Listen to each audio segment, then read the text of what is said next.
Sejam bem-vindos ao 6º episódio da Corja Maldita. Eu sou o Pedro Almeida Vieira, que vou moderar o João de Sousa e o Miguel Santos Pereira. Neste episódio vamos discutir, ou melhor, eles é que vão debater os distúrbios do dia 25 de Abril no Largo de São Domingos, perto do Rossio, e a detenção do Rui Fonseca e Castro, líder do partido ERGT, e também do Mário Machado. Analisamos sobretudo se é legal ou não proibir manifestações, independentemente depois daquilo que elas que ocorrer no decurso dessas manifestações, e também quais são os limites para os manifestantes e a própria autoridade. E também vamos perguntar, ou melhor, eu vou perguntar talvez ao Miguel primeiro, como deve o Estado reagir quando as forças ditas antidemocráticas usam a liberdade de manifestação para minar a própria democracia, se é que aconteceu naquela manifestação, do qual depois houve até alguns desacatos.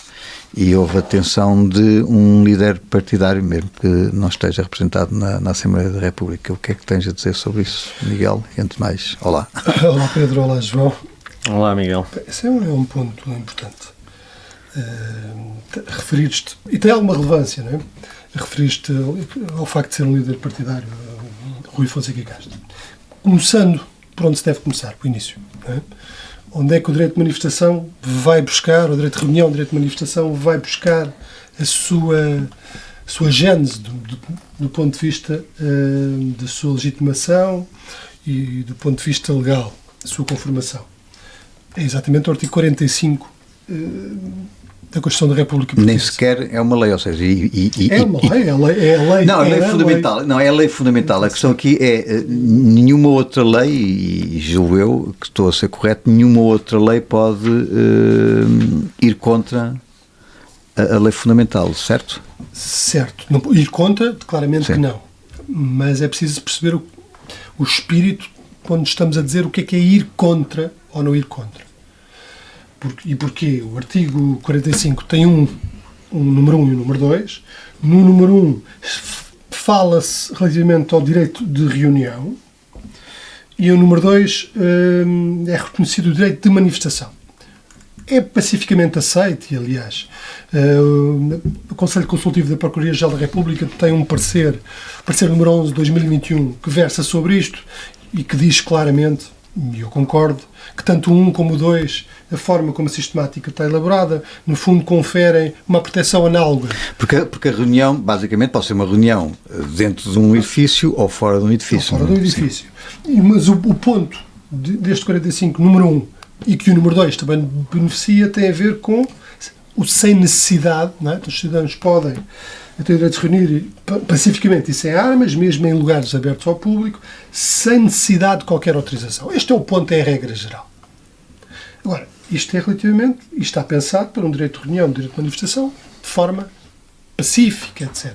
Mal seria que, ao abrigo desta lei, deste dispositivo 45, que qualquer cidadão, um partido político, etc., pudesse fazer tudo e mais alguma coisa, e isso já vai conflituar com outros direitos fundamentais que também estão protegidos. Depois, o recorte que nos é dado é de uma lei também muito antiga, é um decreto-lei 406 de 74, não é? de 29 de agosto.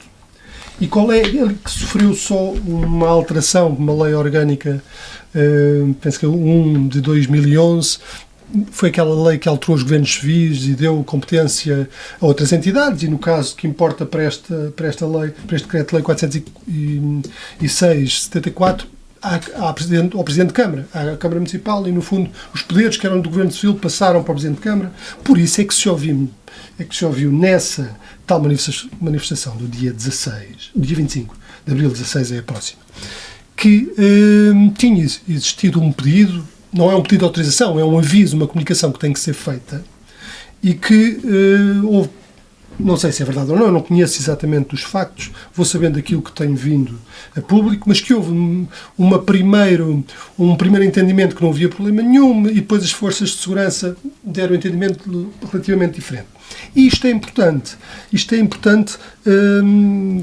Perceber o que é que está em causa para se poder dizer se aquela manifestação estava ou não devidamente autorizada. Porquê? Quais eram os fins? O que é que as forças de segurança tiveram conhecimento que se ia passar ou não?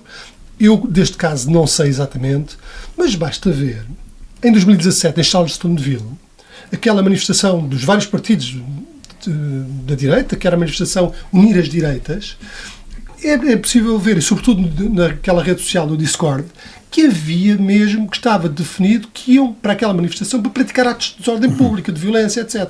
Portanto, as forças de segurança, se tivessem informações de que havia um risco real, aí podem... Exatamente, porque é contrário à ordem pública, etc. Isto está previsto. Mas aí eu julgo que à partida, na própria Constituição está referido a questão de reunir, manifestar sem armas, não é? Sem armas, mas pode haver violência sem armas. Exatamente, sim, mas a questão aí é a leitura mais alargada, ou seja, quando está aí a expressão sem armas, significa que é sem violência, não é? Pronto, agora há aqui uma nuance. Só para fechar e para passar a palavra ao João, este é o recorte sobre o que se passou dia 25, há aqui uma nuance. E, efetivamente, o que estava em causa era um partido político, a manifestação foi de um partido político, estamos num período, aquele chamado período de pré-campanha, ou seja, período de pré-campanha, o período que medeia entre a aceitação das candidaturas, da lista de candidatos pelos tribunais, até o início da campanha eleitoral. Costuma-se dizer que já tem uma certa proteção maior comparativamente ao período normal. Nomeadamente por força do artigo 10 das imunidades, não é?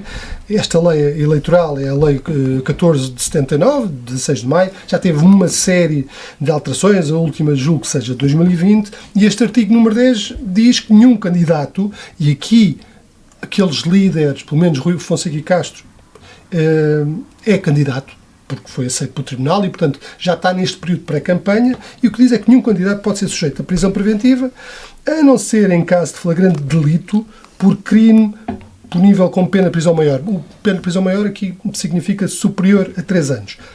Ele foi detido, não houve prisão preventiva. Portanto, isto foi calculado. Este tipo de imunidade é uma imunidade de uma natureza diferente da imunidade parlamentar, ao passo, e tem diferenças também a este nível. A outra pode ser levantada, é esta imunidade para efeitos eleitorais, que visa proteger o ato, visa proteger esta natureza e a defesa do ato eleitoral, não pode, por qualquer motivo, ser levantada. E, portanto, mesmo que haja um processo de crime, o que é que vai acontecer? Este processo fica parado e só pode prosseguir após a proclamação dos resultados eleitorais. E neste enquadramento, tal como no outro, falou-se em crime de desobediência. O crime de desobediência que estávamos a falar não é o crime de desobediência que estamos habituados. É exatamente o crime de desobediência que está na secção 2 dos crimes contra a paz pública e que tem a ver, é o artigo 304, que diz desobediência à ordem de dispersão de reunião pública. A partir daí este crime de desobediência que está aqui em causa. Temos outros crimes de desobediência. Ou seja, mesmo numa manifestação autorizada, digamos assim, imaginemos que ela tinha sido autorizada, as forças de segurança podem, por razões de análise operacional, podem dar ordem de dispersão? Podem, se estiverem a existir problemas de ordem pública. Sim. É? Mas isso tem que estar configurado. E podem eles próprios, por iniciativa da própria polícia, dar essa ordem, mesmo que ela tenha sido previamente autorizada, mesmo que ela tivesse sido autorizada. Se o direito de manifestação não tivesse sido sequer comunicado ou não tivesse sido aprovado e os motivos forem atendíveis, eles até podem chegar ali e anunciar e dizer, têm que dizer, os meus senhores têm que desmobilizar, caso não o façam, estão a cometer um crime e, portanto, a partir daí... Um crime de desobediência, mas aí é por não acatar a ordem da polícia. Sim. Isto é punível até 1 ano. Se for relativamente ao promotor, curiosamente, ao promotor da manifestação, aí já se aplica pena até 2 anos. Coisa diferente é ela estar autorizada... Mas isso implica que possa haver uma tensão ou é uma mera identificação? Se não, repara, depois tem a ver com as próprias forças de segurança. Podem fazer uma detenção só para fins de retirar identificação, etc. Ou também podem entender, até para acalmar os ânimos, para resfriar um bocadinho a temperatura, levar as pessoas para a esquadra, identificá-las lá. Penso que até foi exatamente isso que aconteceu. Sim. Agora, é preciso perceber, porque eu vi na televisão, não sei o que é que foi dito, não sei o que é que havia antes e, portanto, não sei em que contexto é que exatamente as coisas aconteceram. E isto é importante, os factos claramente são importantes.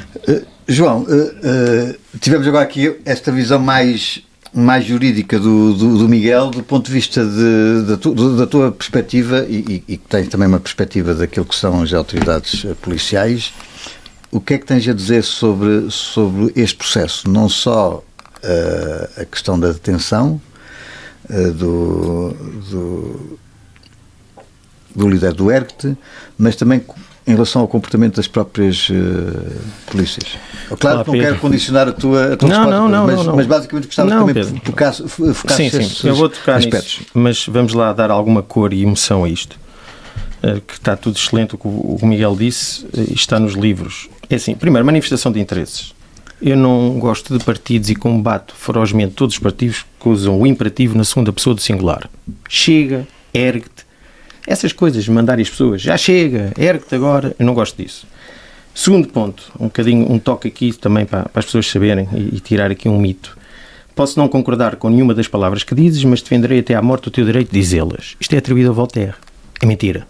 Foi uma senhora que disse, a Evelyn Beatrice Hall, no seu livro The Friends of Voltaire, de 1906.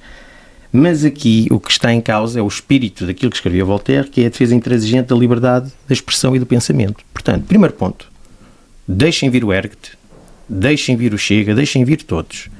Se tiverem problemas com isso, não é uma democracia real. Assim como se tiverem problemas com cartazes, não vão fazer queixa ao tribunal para tirarem os cartazes, até porque depois tem o final que era expectável, dão razão a quem pôs o cartaz. Segundo ponto, se nós colocamos os adeptos do Sporting e os adeptos do Benfica dentro de gaiolas, entre aspas, com polícia à volta, já estamos a entrar na tua questão, na questão policial, metam, se assim o consideram, as pessoas do ERGT, até porque eram poucas, eram 20, 25, para aí no máximo, no meio da polícia toda e deixem as pessoas manifestar-se. Terceiro ponto, o direito de manifestação deve ser protegido, ainda mais, e como disse bem o Miguel, a um partido político, ainda mais a um líder político. Portanto, há um problema muito grave quando, porque o senhor quer assar um porco numa zona que pode ter muçulmanos, que se até pensasse um bocadinho, uma zona que houve um pogrom muito grande, né, no século XV, no século XIV, XV ali, se ele quer fazer isso e desafiar as pessoas, deixá-lo, até para que nós possamos compreender o que é que o senhor quer fazer com aquilo, o que é que ele quer dizer. Portanto, ponto essencial, deixe o homem falar. Deixe o homem utilizar a segunda pessoa do singular do imperativo. Não votem nele, por favor, porque aquilo é do pior que há. E é a minha manifestação de interesse que combate isso profundamente. Quanto à polícia, a polícia ali tem que agir a partir do momento em que há um energúmeno que começa a agredir pessoas. Enquanto existem pessoas da esquerda, ou da esquerda radical, ou da direita, ou da extrema-direita, a chamar nomes uns aos outros, aí a polícia não intervém, a não ser que alguém vá lá e diga, olha, quero apresentar a queixa por difamação ou injúria e tenho aqui estas testemunhas todas. Mas a partir do momento em que alguém começa a agredir outrem, então aí tem que atuar. Pedir um parecer à PSP, como pediu a Câmara Municipal de Lisboa, e a PSP dizer que é de risco, então façam o que fazem às claques. Não evitem que as pessoas estejam a manifestar. A partir do momento que aquilo descamba, então aí sim senhor, a polícia tem que atuar. Claro que estamos a dar mais protagonismo ao ERGT do que outras coisas fundamentais. Porquê? Porque estamos num momento em que há um securitismo muito grande, em que os políticos exigem que a polícia haja, se calhar com a cor que eles não gostam. Estamos a viver o 25 de Abril. Para mim o que era interessante no ERGT era querer descer à avenida, no meio da manifestação do 25 de Abril, com uma zona deles, como há a zona dos estudantes, há a zona do PCP, há a zona do Bloco de Esquerda, do ERGT, contra. E depois o português médio aceitar que estivesse ali o ERGT, assim como o ERGT aceitava que aquela manifestação se fizesse. independentemente que eles gritassem pelo Salazar, pelo António Oliveira, o que é que seja, porque tem que haver esse direito para as pessoas em democracia. Aliás, toda esta discussão sobre a proibição de manifestação, aliás, que é um pouco estranho, a manifestação sendo livre, afinal, pode ser proibida, pelo menos pelas palavras da própria Câmara Municipal de Lisboa. E há outro ponto, e que tem a ver com isto que o João falou. É o artigo 13. A questão não é só essa. Um dos motivos para não se autorizar uma manifestação pode ser exatamente essa manifestação ser uma contra-manifestação. E já se antecipar que vai provocar desacatos, porque é uma contra-manifestação. A outra que está e que foi previamente anunciada. Mas previamente anunciada como? Ou seja, é quem calça. Quem acorda primeiro calça primeiro. Não, se me permite, sem meter aqui a seara em. Já está condicionado na sua possibilidade. Não. Há um decreto-lei. Porque a questão aqui é. A questão aqui é, não poderia haver a possibilidade de dizer autorizamos, mas não pode ser naquele local, tem que ser noutro. Isso está previsto na lei. Está na lei. Há um decreto-lei. A questão aqui é, não foi colocada uma alternativa. Pedro, Miguel, desculpa lá que eu tenho aqui à minha frente. Há um decreto-lei, que engraçado, é de 1974. É este que já falamos. É o 406/74, que regula este direito. O diploma confirma o princípio que está no artigo número 1 da Constituição. A todos os cidadãos é garantido o livre exercício e o direito de se reunirem pacificamente em lugares públicos, independentemente de autorizações. No entanto, o número 2 obriga uma comunicação prévia. Nessa comunicação prévia, deverão avisar por escrito e com a antecedência mínima de 2 dias úteis o governador civil do distrito ou o presidente da Câmara Municipal, o que foi feito. Além disso, no artigo 3, define os elementos obrigatórios da comunicação: hora, local, objeto, percurso. No artigo 4, impõe limites horários: dias úteis só depois das 9h30, sábados, após as 12, domingos e feriados a qualquer hora. O artigo 13 prevê que as autoridades podem impedir manifestações por razões de segurança, o que se verificou, especialmente em locais sensíveis, órgãos de soberania, embaixadas, etc. E no artigo 15, número 3, prevê o crime de desobediência qualificada, se a manifestação for realizada em violação do diploma. A grande questão que eu vou passar ao Miguel é assim: violou-se alguma das normas do diploma, algum dos números ali? É isso que eu estava a dizer. Do ponto de vista dos factos, a questão é a hora em que ela começou, não é? Sim, e a questão dos factos, eu não sei. Os incidentes, há aqui um problema. Há aqui uma questão que é importante, que é exatamente, não é preciso autorização, mas é preciso, a lei veio diversificar, é preciso este aviso prévio. Comunicação prévia. E esta comunicação prévia é constitutiva de uma relação jurídica, ou seja, é considerado que a não existência desta comunicação prévia torna a manifestação ilegal. Exatamente. E pode ser aplicado, nomeadamente, este artigo 304, da desobediência, do crime de desobediência, por estar a existir uma manifestação ilegal. E, portanto, é preciso nós percebermos... Miguel, ou então, se no decorrer daquilo, a manifestação por razões de segurança, acontecer alguma coisa. Exatamente. E aí entra logo no crime de desobediência. Mas isto é outro momento. A minha questão é... O que é que isto vai dar do ponto de vista, por exemplo, Pedro, mas passa já para o dia 16. O líder já anunciou, por um lado, já apresentou queixa contra as autoridades, não é? E já anunciou para o dia 16... O líder que é um juiz de direito que conhece a lei. Um ex-juiz de direito. Um ex-juiz de direito que conhece a lei. Sim. O que é que pode acontecer relativamente à queixa que ele formulou contra as autoridades e o que é que vai acontecer agora no dia 16, porque aí já estamos perante um ato... Estamos em campanha. Já estamos numa campanha eleitoral e ele já anunciou que vai para o mesmo local. As diferenças não são muitas, para responder à tua primeira pergunta, o que é que pode acontecer? Não sei. Pode acontecer houve excesso por parte das forças de segurança, depende dos factos. Porque ele aí tem que pedir autorização ou não? Nesta é exatamente a mesma coisa. É tudo a mesma coisa. Uma arruada de uma campanha eleitoral tem que pedir autorização? Tem. Qual é a diferença? Mesmo os partidos políticos durante as eleições têm que estar a dizer vou visitar ali a Feira da Ladra. Eu vou-te ler. Liberdade de reunião. Artigo 59 da Lei Eleitoral que falámos há pouco. Okay. A liberdade de reunião para fins eleitorais e no período de campanha eleitoral, ou seja, 14 dias anteriores ao dia do ato eleitoral, dia de sufrágio, rege-se pelo disposto na Lei Geral sobre o direito de reunião com as seguintes especialidades. E, portanto, as especialidades basicamente são estas. São várias alíneas diz é que quem é que tem que fazer o aviso prévio? O órgão competente do partido político, senão pode ser ilegal. Os cortejos podem desfilar em qualquer dia e hora, tem que respeitar, decorrentes do período de descanso dos cidadãos. O auto elaborado que permite a interrupção da manifestação é comunicado também nestas situações ao partido político interessado e à Comissão Nacional de Eleições. Portanto, a Comissão Nacional de Eleições, nesta parte, já é alguém... Ainda complica mais. Não. Se houver um auto de interrupção, okay, esse auto é enviado também para a Comissão Nacional de Eleições. Se existirem alterações de trajeto, etc., estas alterações, para além de serem comunicadas ao partido político, também são comunicadas à CNE. A própria entidade pública, neste caso a Câmara Municipal, o Presidente da Câmara, tem que dizer quais são os locais públicos que estão disponíveis. O que eu acho, já deu para perceber que é muito complexo. O próprio partido político, o próprio partido pode pedir forças de segurança. Sim, a minha questão aqui, e que vos coloco aos dois muito rapidamente, que é a Constituição, que é a tal lei fundamental, diz liberdade de manifestação. Toda a gente pode... E depois vamos a ver a lei... E vamos ver depois na prática. Mas há uma conclusão. E é altamente complexo. Afinal, como é que é? A manifestação é livre ou não é livre? Não, tem que ver com a ponderação de interesses. Porque a Constituição prevê outros bens jurídicos, outros interesses fundamentais, que desde que não, este direito de manifestação não se vai imiscuir com eles, não tem problema nenhum. Portanto, uma manifestação espontânea é impossível, é ilegal. Não, então, não é.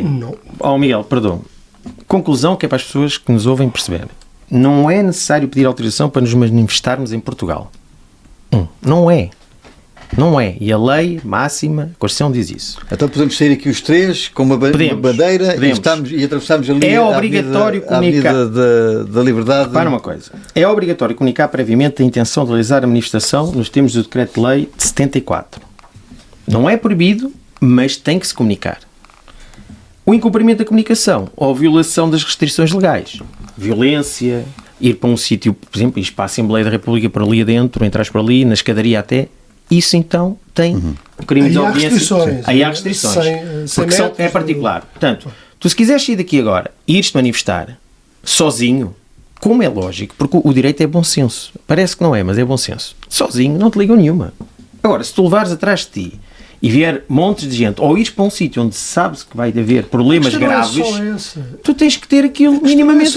Nós não nos podemos esquecer que as manifestações, por vezes, é preciso cortar o trânsito, incomodam as pessoas, e portanto tudo isto é que tem que ser. Mas é o contexto. Miguel, é o contexto. Era no 25 de Abril, é aquele partido, é isso tudo. Temos apenas cerca de 3 minutos. Mas aí, e ainda bem que estás a dizer isso, aí não tem a ver com o direito de manifestação. Se há problemas relativamente, ou se alguém entende que há problemas relativamente àquele partido, por questões, nomeadamente as que estão previstas na liberdade de associação, não é?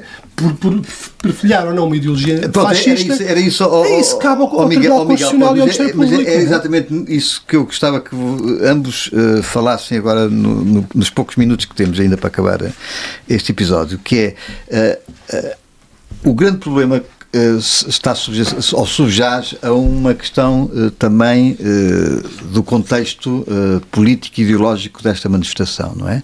Ou seja, tanto o ERC como todas as pessoas ou associações que gravitam à volta dele são acusados de extrema-direita, de neonazis, de xenófobos, racistas, fascistas, etc. Não é? Ou seja, tudo dentro daquilo que a própria Constituição, e começámos pela Constituição sobre a questão da liberdade de manifestação, tudo encaixa naquilo que é também contrário à lei fundamental. Porquê é que o Tribunal Constitucional não se manifesta sobre estas matérias? Ou seja, o ERCT, o habeas corpus e todas as outras pessoas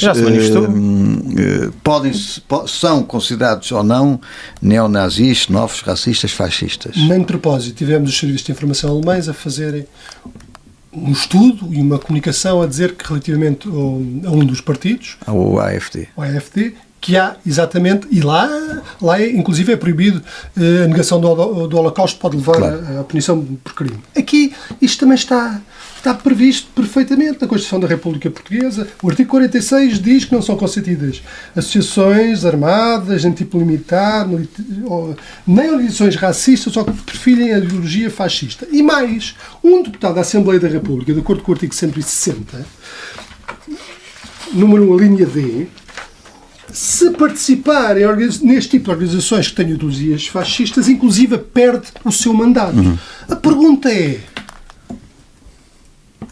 ou não é? Temos ou não temos partidos que foram aceitos pelo Tribunal Constitucional e o seu programa foi...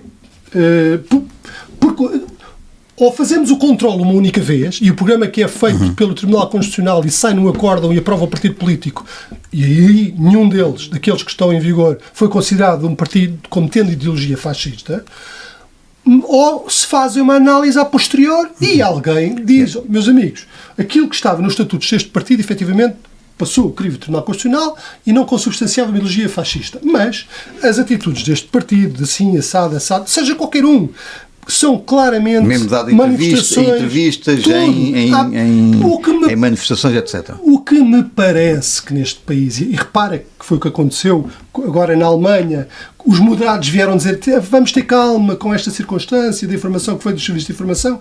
O problema aqui também é o mesmo. Sim. Já passou no crivo do Tribunal Constitucional. Alguém está disposto ou há receio de virem analisar se determinado partido ou não perfilha a ideologia fascista, e a questão é perfilhar a ideologia fascista ou também aqueles partidos que são moderados, mas que utilizam para efeitos eleitorais táticas fascistas para angariar votos, e aqui entramos já em partidos com grande representatividade. Podem ou não também utilizar este tipo de táticas, ou este tipo de táticas são ou devem ser altamente penalizadas. 30 segundos, ele monopolizou este episódio. Eu gosto de ouvir o Miguel. Eu acabo muito rapidamente. O paradoxo da tolerância do Karl Popper. Devemos tolerar os intolerantes, devemos ser intolerantes com os tolerantes.